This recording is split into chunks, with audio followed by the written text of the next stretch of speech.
sold the old house, the bungalow, back at Thedlethorpe and moved over across here to Bonby. And as you can see, we've taken on quite a big project here, even though it's a smaller garden.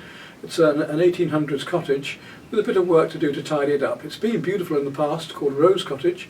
It was now renamed, before we came, Sank Cottage. It's number 11, so why call it French 5, I don't know. We've renamed it back to Rose Cottage because of lots of roses in the garden. And a lot of roses and old wild roses to clear out from around the garden too. Huge piles of rubbish we've had to clear, trees to cut, and lots of trimming to do.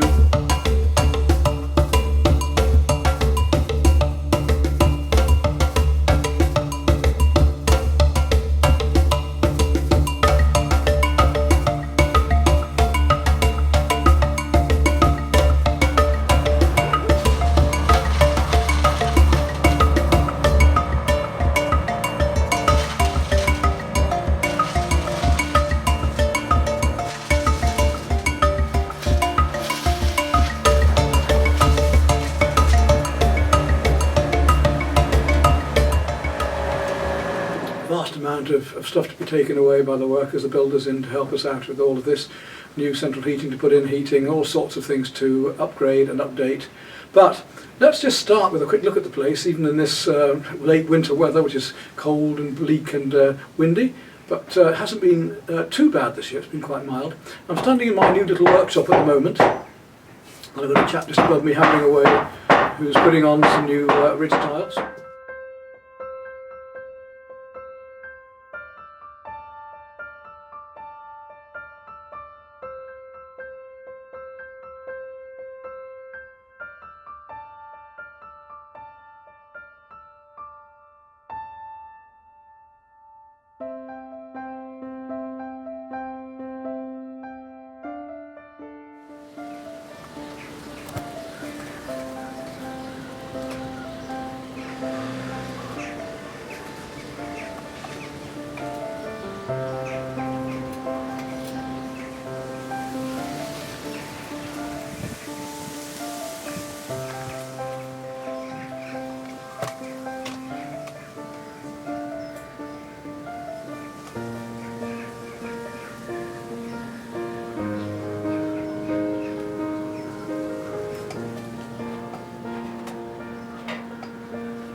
Hello, who's arrived? Oh, it's a plumber, right.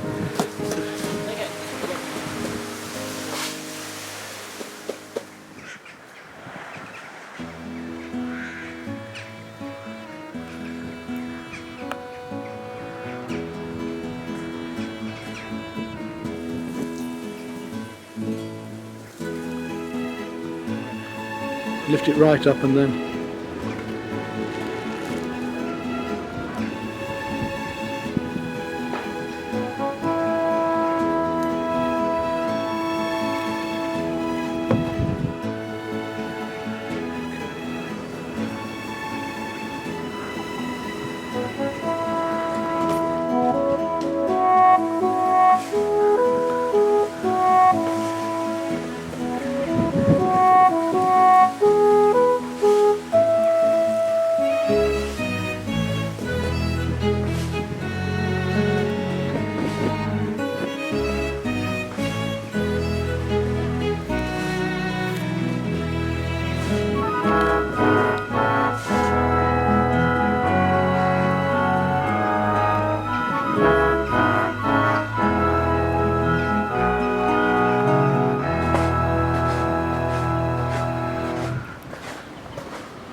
What I want to do then is I've had to take a big pear tree down at the back here, and of course I've had to make some new pieces of woodwork. I've just made some bookshelves for Rosie into the kitchen because she wanted to get all the lovely cookery books up. So a very simple little set of shelves. Here we are, just show you those.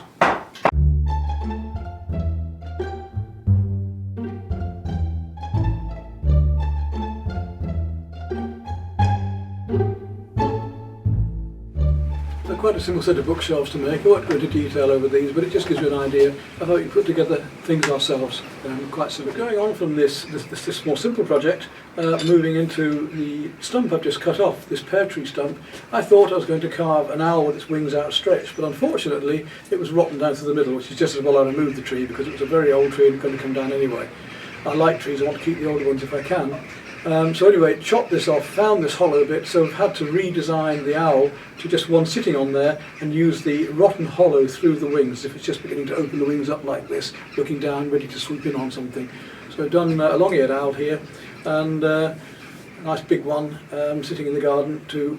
And I'll just show you this, roughing it out with a chainsaw first and then finishing off with carving tools. And I've left it nice and rough and furry because it's still green wood. It's bound to split a bit later, but it's going to be fun for a while. I might treat it, we'll see. But using the light and dark wood, the bark, bast, cambium layer, the sapwood showing through the darker outer, gives that feeling almost of a barn owl or the long-eared owl. So I'll just show you how this owl was created, starting with the chainsaw and then finishing off with the carving tools, and then a little bell sander.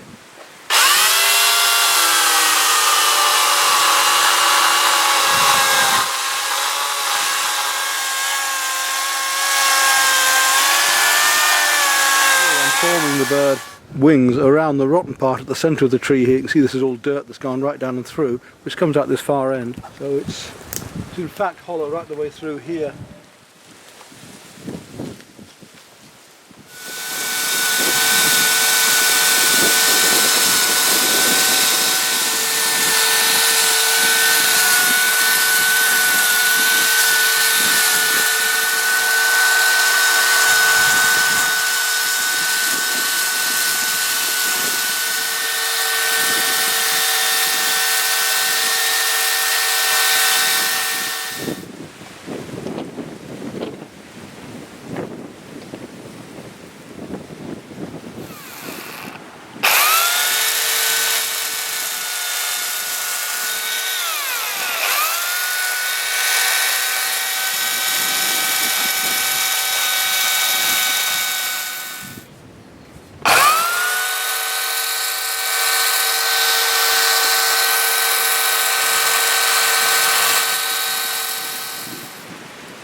For the kitchen and for Christmas, Rose's Christmas present, Downton Abbey had a rather lovely object in the series, an egg holder made out of hardwood. Found these two planks lying around here of this beautiful hardwood. So we're going to use that to make a couple of egg trays based upon this Downton Abbey egg holder. One for my place in France and one for Rosie here. The one for Rosie is based on this one, which I see retailing at £80 on the internet, so we can save ourselves a lot of money by using up bits of old wood. And I'm going to make one a little bit more closely based on the Downton Abbey one, the more English one, which is a much simpler design, and didn't do well for me. And using different sized drill bits for the eggs. We're using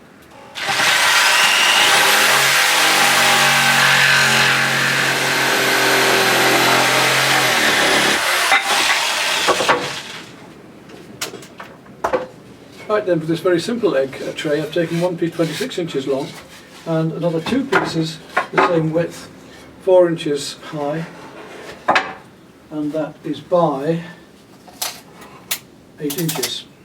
And these ends are now going to be planed off with an electric planer. I'll make an arc here for the end supports.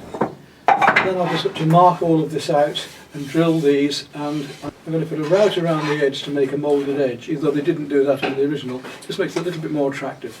So there's a lot of measuring out to do to get all of these spaces right before doing the drilling, but we'll have to do the preparation first. So the first thing to do then is to plane all these edges off, get them all nice and square. Right, let's just take these edges off first.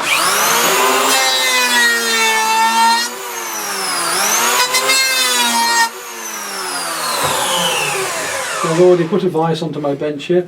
I've made up a worktop of heavy flooring of chipboard, and just use any old timber I've got lying around basically to give myself a fast workbench and keep the cost down on making a new woodworking area. So I'll turn that over in the vise.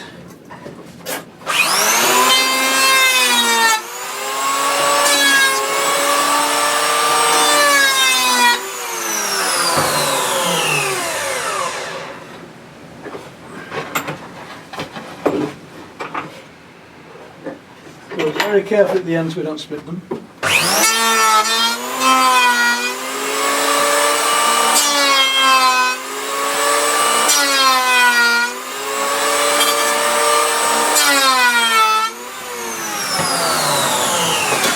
Try square then to make sure that they're nice and level and square. And that's quite nice now. Turn it around into shorter pieces. I need to mark the curve in here. We could use a compass for that, but I think I'm pretty good at freehand, so I'll measure up to the centre and then I'll measure the height across here and do a curve for the base ends. What I'm going to do is just use my electric sander just to sand off this finish that's been this old varnish stain that's been on the surface, so I can see what I'm marking at the moment.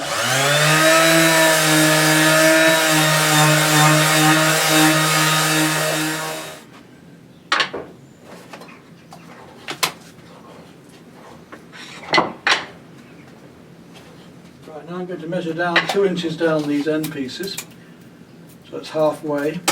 I can use my finger as a gauge like that, just to work my way along and make a level line there.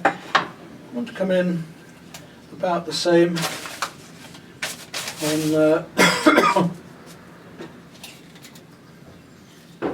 on the sides here. Let's have a look. 2, it's 2, yeah, that should be plenty.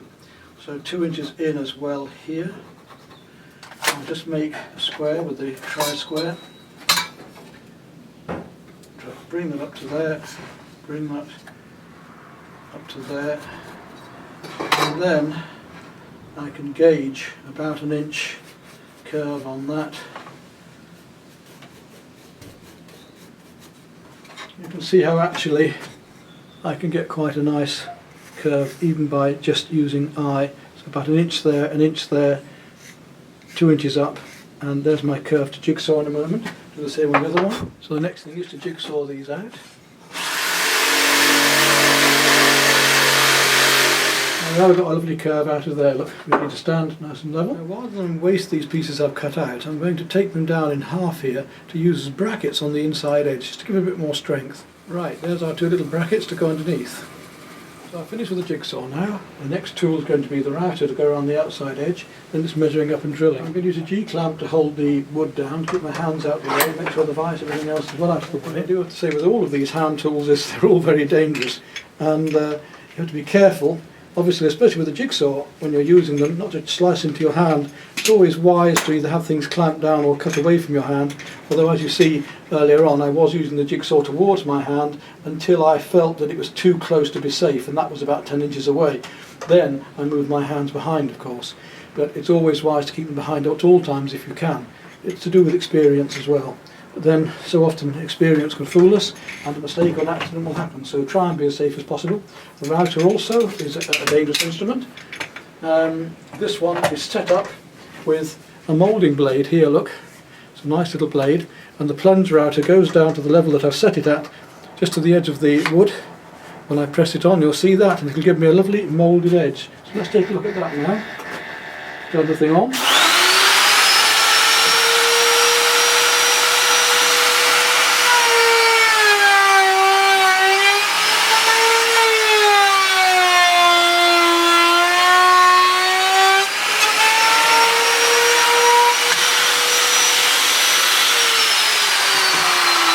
Gives us that lovely moulded edge. You can see here we have a nice fluted moulded edge now. Turn that around. I'll do the same to all the other 4 sides. Get right out there. Keep the G-clamp upside down because we want it out of the way. Again, take the plunger router, turn it on.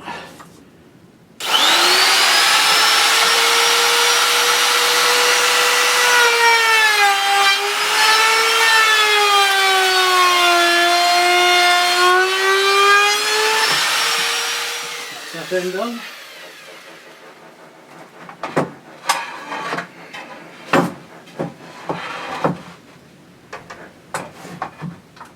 Now the other end.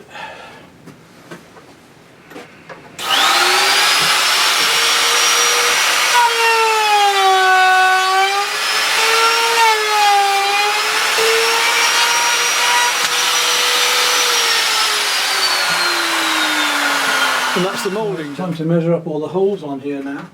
And say we're going to do 1.5, 1.25 holes. The largest drill bit being this one.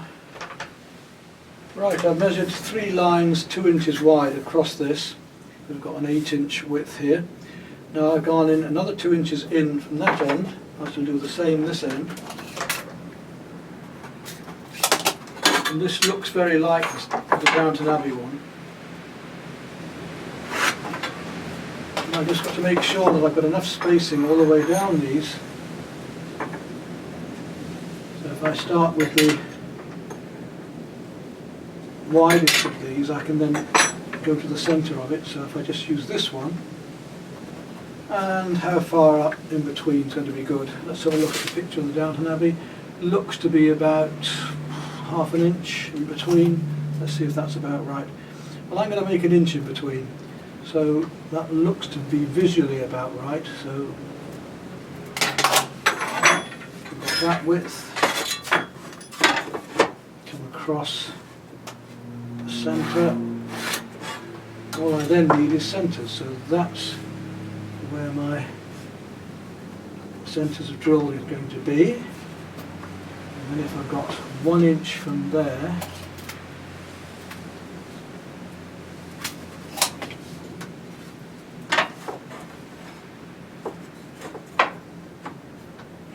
that, I take the centre of my large drill bit again.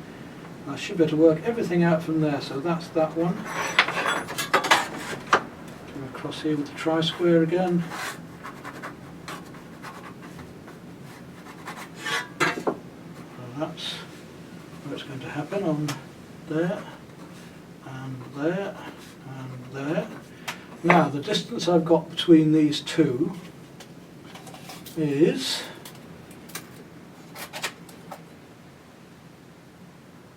2.5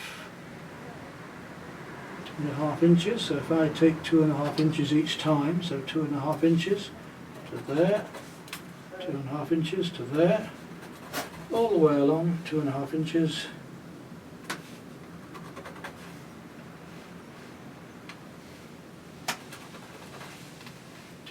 Inches, 2.5 inches, and that just works out nicely to that end. There's a fraction on, but I'm not worried about that. So again, just take my tri-square,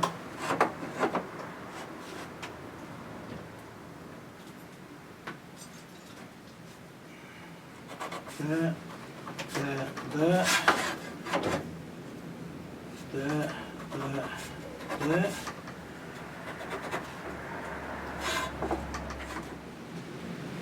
Tri-square.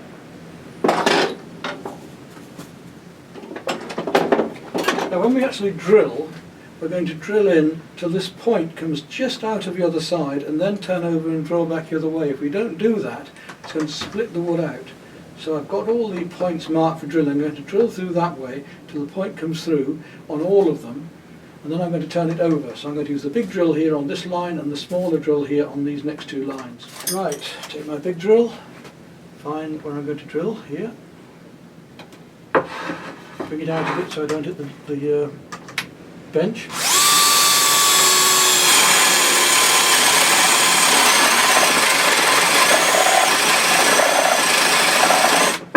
When I'm just coming through, I'll stop. You see the hole is just coming through there, and I'll carry on doing the next one. I'll do this all the way along.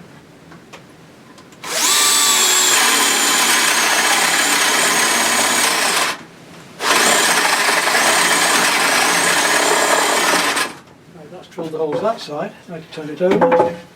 We've got to go through carefully the other side.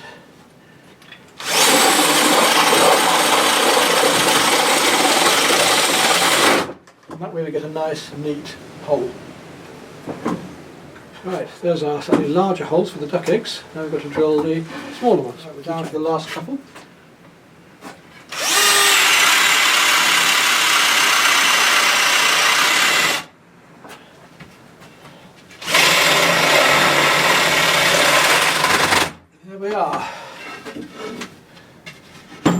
Sand it all out, get some sandpaper and sand the inner sides of these and the whole of the beast before putting it together.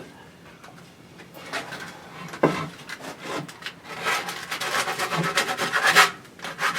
to the sander.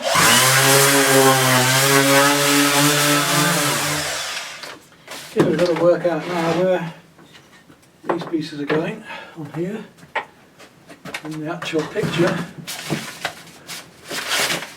The Downton Abbey film, they come right at the end. You would have thought they'd have overlapped slightly, but they've actually got them right at the end on this. Now we could have been fancy and made all sorts of lovely joints, but obviously looking at that one they didn't.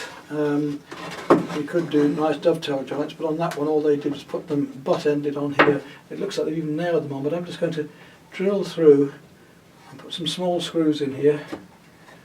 Although I think it would be rather nice just to come in that amount, not go right on the end. I think we'll just come in this fraction amount. What we're going to do is just drill 3 little pilot holes here for the screws to go in. I want our screws to be about half again into the wood as the thickness it's going through, so that they're just about adequate, look, nice ones.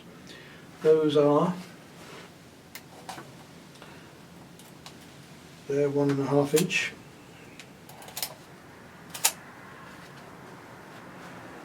A drill bit that's the same thickness as the thickness of the screw. This is a countersink. So this is a countersink bit. Just undo that. Fits into there. And then all we do is just go in enough for the head to sink in. These braces that I'm going to put underneath, it would be nice if they went in the middle. That's going to affect where an egg goes, so that's no good. I'm going to have to go slightly to one side like that, I think. Now I'm going to put the drill hole for the brace.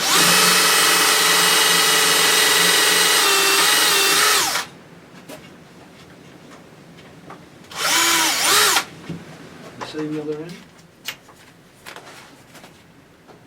I'm going to just line this up with the outer edge of this rebate here.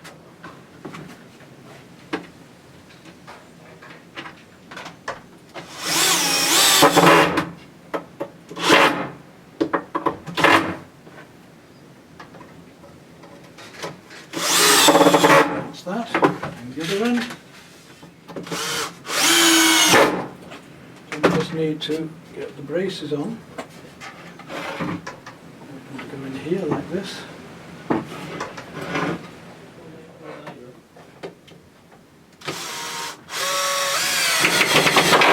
that pulls it up and underneath. It's got a nice tight right angle joint there.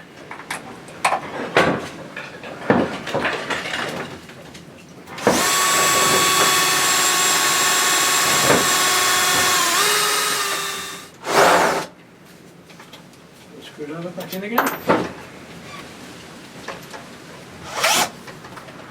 Downton Abbey egg tray.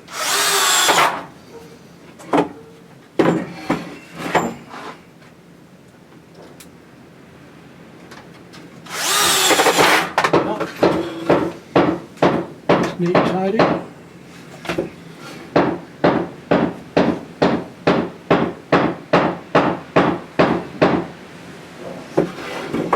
Here we are, a single egg tray, old English design, and we'll now give it a coat of clear varnish or two to finish off. Well, I've got some nice acrylic varnish here that'll do for this job. Let me just show you one that's been done already. This is a slightly fancier one. You can see I've done the rebaiting around there. It's only the smaller eggs, normal size eggs. But this time I glued some of these pieces together. I haven't got a lathe here anymore, so the lathe is going to France. So I glued these up, rounded them off with the plane, and then just used my grinder to make the curves and the patterns in them. And that works all right. So little legs on that one. You can see how lovely it comes up when it's varnished. So that'll give you an idea of how beautifully this other one here is going to come up when I've done it as well. So we'll get some varnish into that now. Beautifully the wood comes up almost straight away. So I'm just put some of this on it. How lovely and dark it goes, look. And that's going to make a lovely finish for our Victorian egg tray, or Edwardian. And underneath it as well.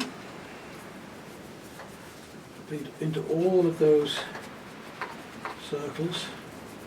Make sure that they've all got a good coating in both ways.